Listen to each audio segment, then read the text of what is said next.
અગાઉ લોકસભા દ્વારા મંજૂર થયેલ મેરીટાઈમ ફ્રેટ મરીન કેરેજ પર પ્રતિબંધ બિલને હવે રાજ્યસભામાં વિચારણા માટે રજૂ કરવામાં આવ્યો. આ બિલનો હેતુ દરિયાઈ માલ વહાણને વધુ સક્ષમ અને પારદર્શક બનાવવા સંબંધિત નિયમો કડક કરવાનો છે, જેથી ભારતીય સમુદ્ર વાહન વ્યવહારની સાથે સાથે આર્થિક વિકાસમાં પણ વધારો થાય. મંત્રી સરબનંદ સોનવાલે આ મહત્વપૂર્ણ કાયદે સભામાં પ્રકાશ પાડી, જેમાં દરિયાઈ માલ પરિવહન ક્ષેત્રે નવી દિશા બતાવવાની કોશિશ થતી હોવાનું જણાવ્યું. આ બિલથી ભારતીય મરીન ફ્રેટનો વધુ સારી રીતે ઉપયોગ કરવો અને વિદેશી માલવાહકો પર નિર્ભરતા ઘટાડવાના મુખ્ય આશય છે.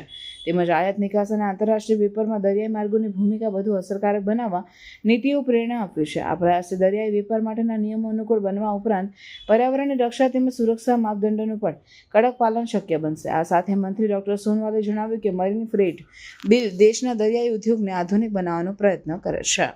Shri Sarbananda Sonowal to move a motion for consideration of the carriage of goods by sea bill 2025. Mr. Minister.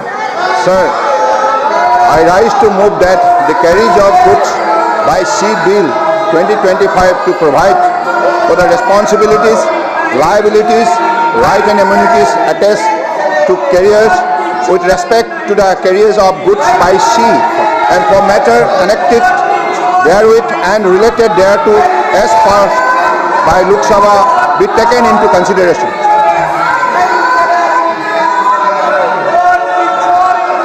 Motion moved.